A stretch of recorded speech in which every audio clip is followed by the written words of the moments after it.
So we're going to have two back-to-back talks followed by a joint question and answer session next. They're all about drug repurposing, and I just want to put a caveat out there. If you see drug names, that does not mean go out and get started on them. This is just for learning. We're still learning about what drugs might work best for each individual, but I think it's really exciting that we have two different groups working on this. So without further ado, I'd love to introduce Dr. Clement Chow, who's been working on drug repurposing in a fly model of OCNDS.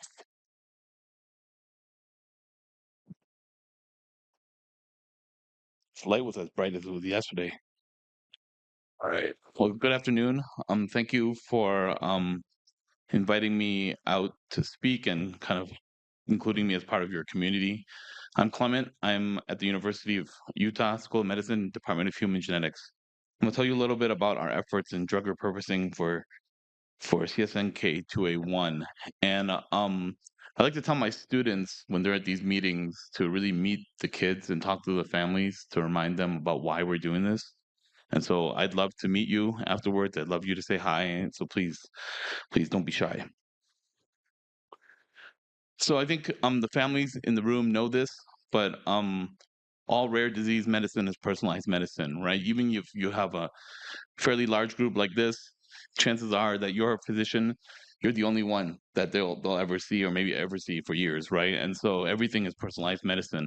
This is a really nice piece. It's kind of written for the lay audience to try to understand kind of where personalized medicine, mostly for rare disease, is. So you can kind of get at that through that QR code.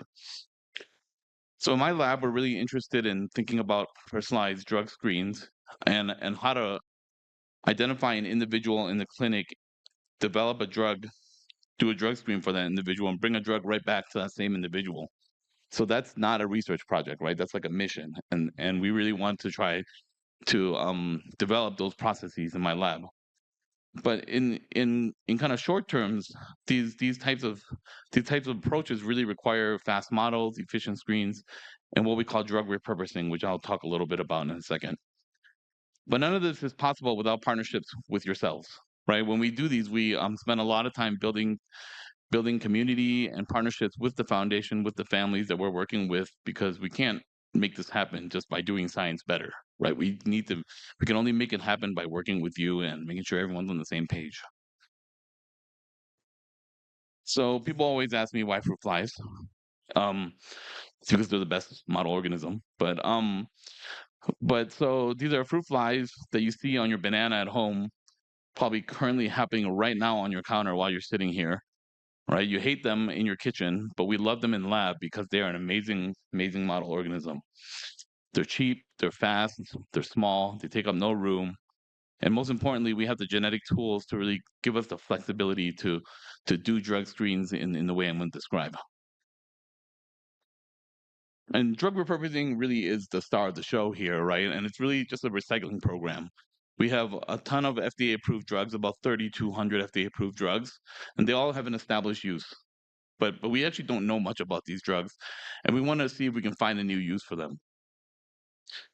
People think that when drugs are approved by the FDA that we know a ton about them and people are going to keep studying them. But in fact, once they're approved, people stop studying them, and we barely even understand how they work for what they're approved for.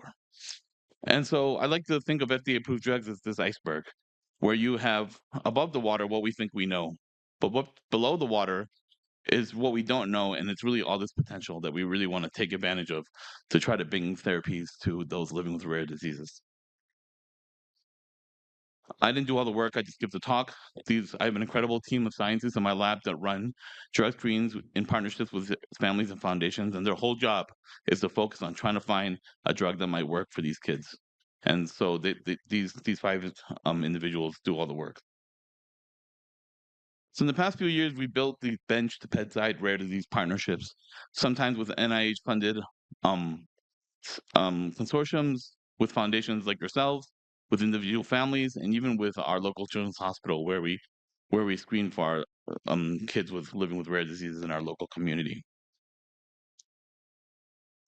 Okay, so I just wanted to give you an idea of how we've approached this with the foundation and kind of how we generally go about this. But the foundation generally approaches us and asks us if we can run a screen. We have discussions about feasibility. It's a lot of Zoom calls. It's my life now. but we're on Zoom a lot, but we discuss feasibility. And then once it feels like we can do this, we generate a model using Drosophila, using lots of tools that we have at our disposal, and we have to develop a phenotype. A phenotype is just the output of whatever breaking that gene looks like in the fly, and and then we have cost discussions. Unfortunately, this does cost money, but we usually just take money at the cost of the screen, and then we run the drug screen, which takes about 4 months on its own. And all along the way, the foundation has access to the results, and we discuss those results along the way and make sure everyone's on the same page.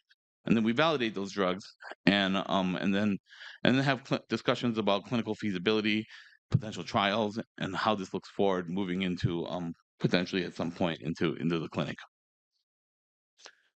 So the first question we ask is, can we do a screen? We search for that phenotype, that output of breaking the gene in the fly. What does it look like? Flies aren't humans, so we're not looking to replicate what we see in humans, but we're looking for something that makes it easy for us to tell you if a drug is having an effect or not. So we can, for example, we can eliminate the gene function in all of the fly and look for survival. We can eliminate gene function in certain parts of the animal and not others. For example, in the eye here, and screen for rescue there. We can also eliminate in neurons and in the support cells in the brain called glia, and look for behavior or survival. We have all these in our arsenal, and we basically just choose the best one that's working for that gene to run the screen on. So I wanted to give you an example of how this plays out. In some cases, not every screen is like this, and we don't know if CSNK2A1 will end up like this. But a disorder we recently looked at was MAN1B1 CDG, which is just a neurodevelopmental disorder. On the surface, it looks very similar, but this was a pretty exciting story. So it started with this kid named Jake. Jake is this fun-loving boy. I've met him a couple times. He's this great kid, but he's very similar to your kids. He's got aggressive issues. He's got ADHD, very severe autism, and going to school is very difficult for him, though he's able to do that. His parents came to me and said, "We want to do a drug screening for Jake and see if anything can help with some of these behavioral issues." And so I said, "Let's do it." And so we developed a model for MAN1B1 by eliminating the function in the eye. And you can clearly see that there's a difference here. The healthy eyes on the left, the MAN1B1 model eyes on the right. And we do a screen to look at drugs, whether they can rescue this eye issue or not. It's smaller, and we're basically trying to make it bigger. I'm not going to take you through the whole screen, but we found 50 drugs that improve that eye size to some extent. And what was really striking was 20% of these hits were NSAIDs, non-steroidal anti-inflammatory drugs. These are things you buy in the grocery store, at your pharmacy, over the counter. And in fact, the strongest NSAID in our drug screen was in fact ibuprofen. And so this was a very clear path forward with his physicians. It was very obvious that this is something we should give it a shot. And we did this. Working with his physician, Dr. Eva Morava, who at the time was at Mayo Clinic, we put Jake became this pioneer child of trying ibuprofen for MAN1B1 CDG. And we decided to do this trial, which is called the 6-week on, 6-week off trial, where you're on the drug for 6 weeks. If something positive happens, you go off the trial for 6 weeks. You should see those things either regress or level off, and that's how you know, kind of within a single individual, that there might be something happening. These MAN1B1 kids often have a pretty benign skin condition called keratosis pilaris.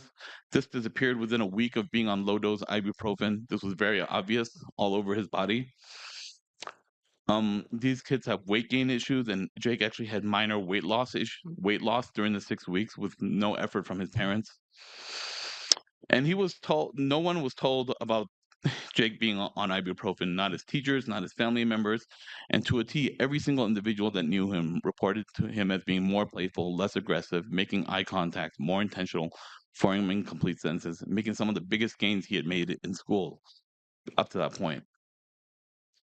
Jake also had some serious sleep issues.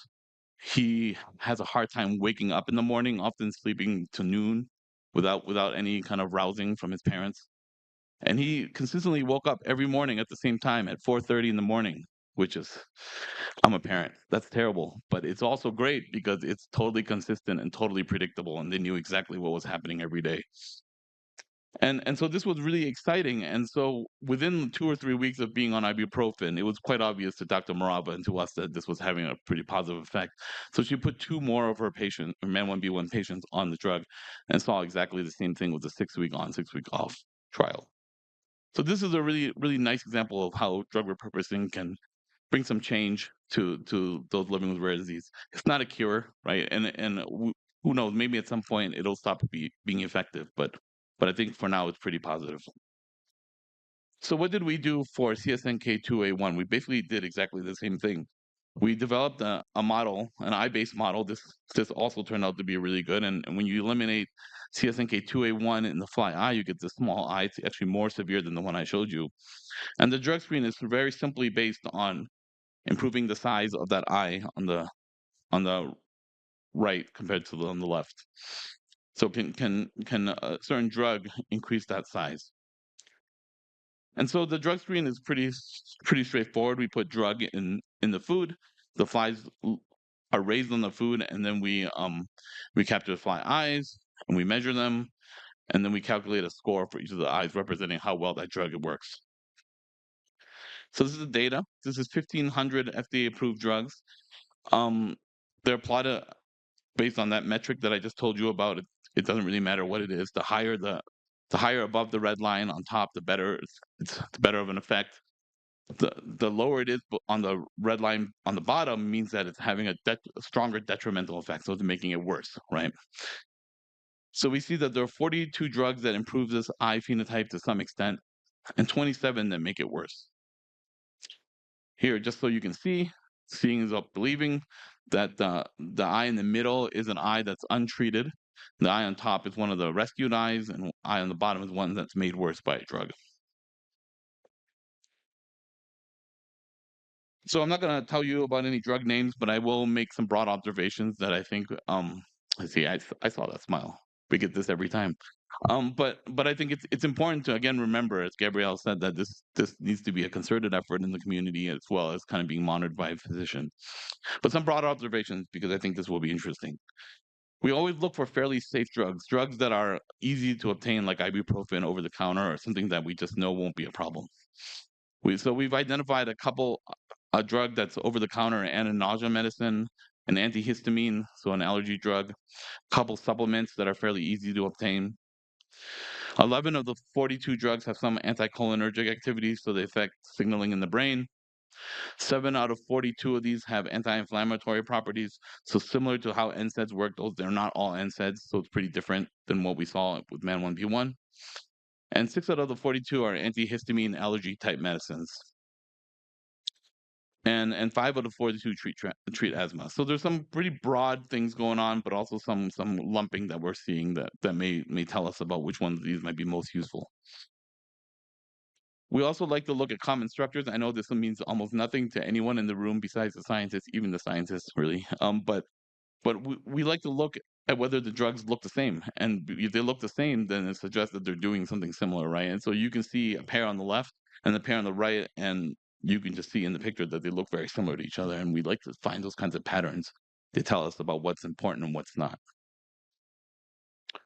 So once we've identified a hit list, a list of drugs that may be positive, we want to validate them and make sure that we're not getting false positives. And so we do that by first prioritizing with the foundation. So we had a series of conversations with Gabrielle and Jen about what mechanisms of action, what the drug is doing, how available these drugs are. We spoke to your physicians about pediatric safety and about which drugs they definitely would never prescribe versus which ones would be a piece of cake to prescribe.